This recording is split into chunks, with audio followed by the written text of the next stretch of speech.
হাদিসের মধ্যে আছে বাপ, আল্লাহর নবী বলছে যখনই জমিনে কোনো বান্দা নাফরমানি করে তখন ওই জমিনের ওই বান্দার পায়ের নিচের মাটিটা জমিনটা আল্লাহর কাছে আবেদন করে, আল্লাহ আল্লাহ আমার একটু সুযোগ দাও, আমি একটা শুধু গড় দেমু, আমার নিচের মাটিটা উপরে উঠামু, উপরের মাটি নিচে নামামু, শুধু ওই লোকটা যেরকম বিছনায় এপাশ ওপাশ করে আমি আমার জমিনটাকে একটু এপাশ ওপাশ করবো, আমার নিচের মাটি তুলবো, উপরের মাটি নিচে নামাবো, আল্লাহ এরে নিয়া আমি শুধু একটা উল্টানি দিতে চাই, তুমি আমার অনুমতি দাও। রব্বুল আলামিন তখন বলে ওই জমিনকে, না তুই এমন করিস না, ও যে আমার বান্দা, ওরে না আমি বানাইছি, ওরে আমি বানাইছি, এই জমিন আমি কায়নাত আমার হুকুম দিয়ে বানাইছি, আর ওরে আমি হাত দিয়ে বানাইছি, আমার হাতে বানাইছি, আর নাক আমি লাগাইছি, আর চোখ আমি লাগিয়েছি, আর কান আমি লাগিয়েছি, আর হাত আমি লাগাইছি। আরে আমি সেই মাওলা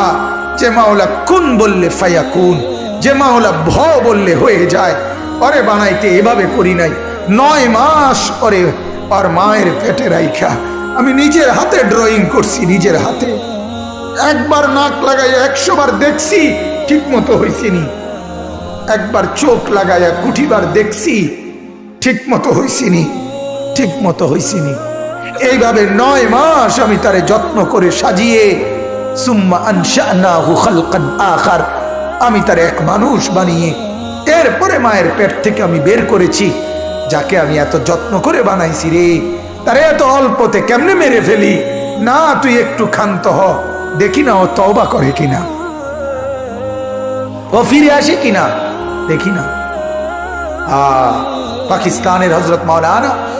সৈয়দ আব্দুল মজিদ নদীম সাহেব রহমতুল্লাহ আলাইহি বলতেন যে এক ভেগে যাওয়া সন্তান মাকে ত্যাগ করে, বাবাকে ত্যাগ করে যেই সন্তান চলে গেছিল, 4 বছর পরে 10 বছর পরে 10 বছর পরে সেই সন্তান যদি মার কাছে ফিরে আসে আর চোখের পানি ছেড়ে দিয়া বলে, মা মাফ করে দাও, আমি ভুল করে ফেলছি, সৈয়দ আব্দুল মজিদ নদীম সাহেব বলতেন যে ওই মা ওই সন্তানকে মাফ করতে যতদূর দেরি করবে, 90 বছরের ভেগে যাওয়া বান্দা আল্লাহর নাফরমানি করার পরেও 90 বছর পরে যদি একত্রে একদিন এক রাত গভীরে আল্লাহর কাছে চোখের পানি একবার ছেড়ে দেয়, আল্লাহ তাআলা ওই মার আগে রব্বুল আলামিন তাকে মাফ করে দেন।